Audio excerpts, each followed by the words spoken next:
G'day, I'm Beechy from Drifta.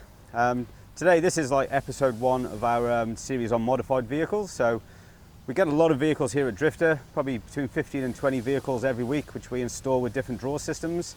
And apart from our drawers, a lot of the vehicles have got a lot of other gear on them as well. So when we can, I would like to just do a video just showing our drawers, what's been done, and also have a look at the rest of the vehicle too. So it's just a bit of good information for everybody. So this vehicle here is a 200 series Land Cruiser. And the system we got in the back here is our car back combo vertical unit. So this here is a pull-out kitchen. We've got a nice big storage drawer, and the fridge is built into a box here. And then we've got 2 slide-out tables. So yeah, we'll start with the fridge. So the fridge here is built onto our DSS fridge slide. So it's a built-in fridge slide, so it's a part of the unit. The good thing about using the DSS fridge slide is I can make this slide any size. So as you can see, it's just like the fridge area is a perfect fit for this fridge. So there's no other drawer system where that's possible. So yeah, it's a very popular feature. The slide works really well, slides out like this. It locks in the out position so that if you're on a bit of an incline, it doesn't slide in on you. So yeah, there's 2 locks on the slide. It's got this latch, the latching runner here, which locks it out. And then when the slide goes away, we've also got this extra latch on here too, which just pulls the slide in tight, takes all the pressure off the runners. So it stops it rattling and means it'll last forever. The storage drawer here, so nice big storage drawer. All our storage drawers, they're fully carpet lined on the inside. They come with a divider so you can separate the space up. And there's other options too, like you can get an insert drawer, which is a little tray for the top of these drawers. Tables, so we've got 2 tables here. So the tables can be used, slid out halfway like this as a bench, which is really handy. You know, if you're just pulling up for a quick stop, you can use the table just to unload things out of your fridge to make a quick bite to eat or a cup of tea. And then of course the table comes out completely. So, and you've got a full set of legs under there.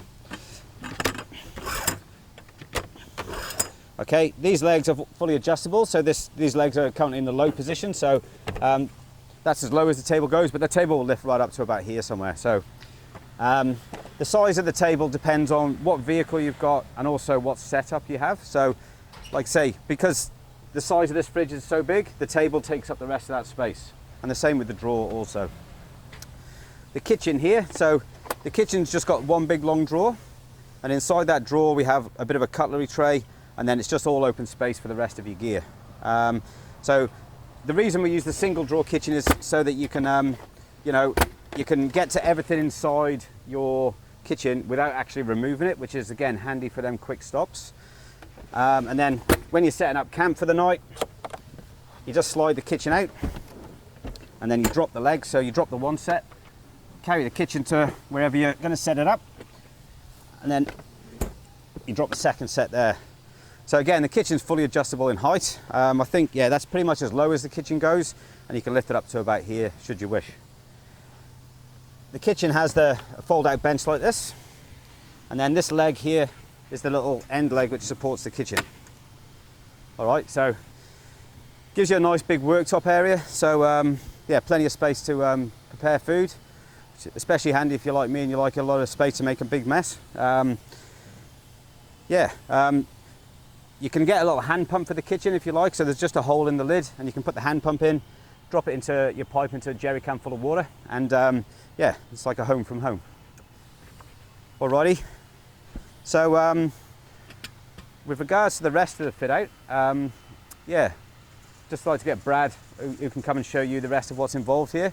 There's a fair bit of gear going on, so yeah, Brad, how you going, mate? Good. Thanks, Beechy. Yeah. All right, where to start? Well, we'll start at the back. So the guys managed to do this all in one day for me, which was pretty impressive. But we went with the lithium battery. So there's a 120 amp hour lithium battery that Beechy's built a box just to put on the side here. That's running everything in the back. There's a Narva 12-way box under this flap here. And then that branches out. It's all being controlled by the Red Arc Manager 30. So the display's in the front. Don't have the rooftop console yet, so it's just kind of loose up there at the moment, so we won't look at that. solar panels on the top of the tent, also going into the red arc. And then really the red arc's driving everything in the back. So 350 watt inverter, the fridge, you've got two 12 volts here, WSB here, another two 12 volts here, another WSB, another 12 volt on the side, more USB and 12 volt up the back.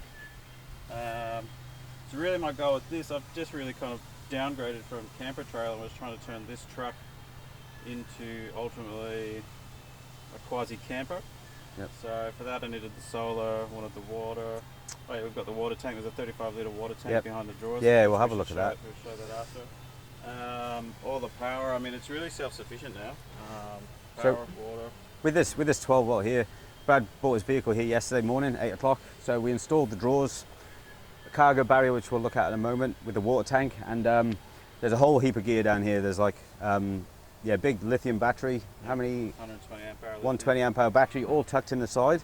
The lithium battery is really good because they're nice and light, so you can, it's easier to sort of fit into a system. But yeah, they're a bit expensive, but they're a good bit of gear. Cool. So yeah, we've got a heap of Drifta bags here, of course, which are very popular. And the good thing is, if we come around the side here,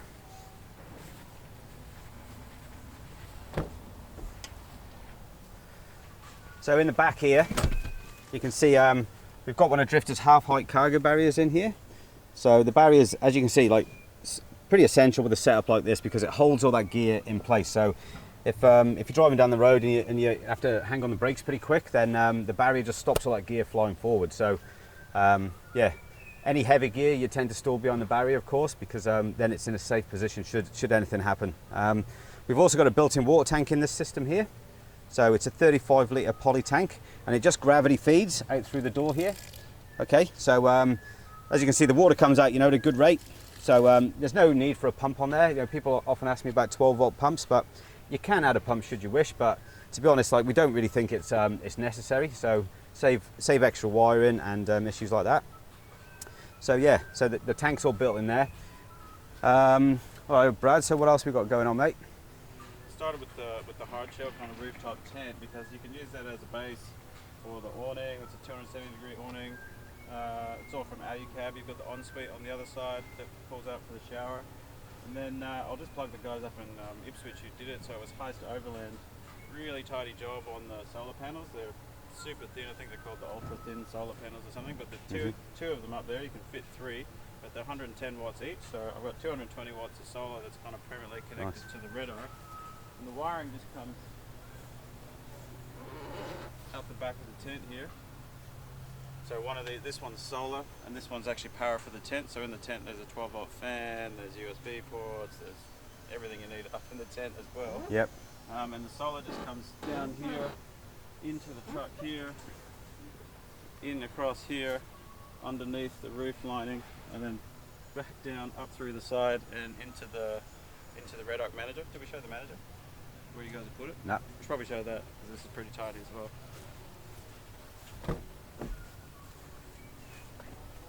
So just above the water tank here on the back of the cargo barrier, there's where they've put the manager 30. So you can see there's just no space has been wasted back here.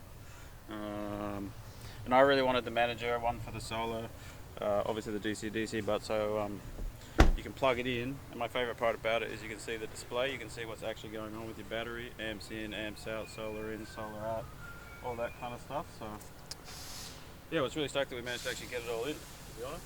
So I just thought we'd show the solar panels. So I can't remember the name of the brand, but they're Sun Power or Sun Micro, whatever that brand is. They're the Sun Power cells. So these are installed by Heist Overland in Ipswich. So they're 110 watts each. You can see you could put a third one on there, but it's probably overkill. So at the moment I've got 220 watts of solar, and that's feeding into that lithium battery, and lithium will take every drop of power you can give it until it's fully charged, so they charge really fast. The other thing I thought we'd show, just while the tent's up, I guess one problem with or limitation if you like, with the Alucab tents is there's no real coverage on the side from the weather. So what I've got Drifta to do, they put a sail track up on the side here, and they've cut me a custom awning out of a really lightweight canvas, and then I'll just have 2 poles, and then it'll go all the way up to the top and kind of come out in kind of like a triangular shape. So they're just finishing that off now for me. But I just thought I'd mention that is possible, and Drifta can do it for these A cab tents if you have this kind of tent. Again, it's the benefit of having a aluminum kind of hard shell tent. So yeah, that's it. So what about underneath, mate? What have you got going on with suspension and things like that? So suspension, it's just a standard Old Man Emu 200 series GVM upgrade. So I think that takes up to 3580. Don't quote me on that, but I think Yep. it gave me an extra Sounds about right. 250 kilos. Rear bars, Outback accessories, rear bar with the twin wheel carriers. So the GVM upgrade on the 200 series is almost pretty essential if you're going to put all this extra gear on there, hey? Yeah, when I was doing the math, especially when with my old camper trailer, which had a pretty heavy bore weight, I think it was 150 kilos, plus I got the long range fuel tank, which takes me up to 270 litres. There was no way I would have been okay if there was no one in the car. Yep. But with all the stuff on, there's no way this would be.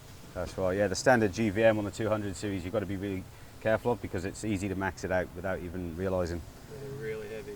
Yep. So is it standard exhaust on there, mate, or you got some? No, that's Bow Desert exhaust. Beautiful. I think that's 3 inch, I think. Yep. Oh, this is another thing that Drifta guys put in this is so if I want to plug external solar into the red arc, that's through that red one. There's this one that's for a trailer, so that's hooked up straight to the mains battery. And this is just another spare power out. If I want to go to my Oz tent or something, I can just run a Anderson cable from that into the cool. tent. So you've got plenty of power in and power out options there for different situations. Yeah, I'm a bit of a power junkie, with all the laptops, cameras, all that stuff. So that's cool.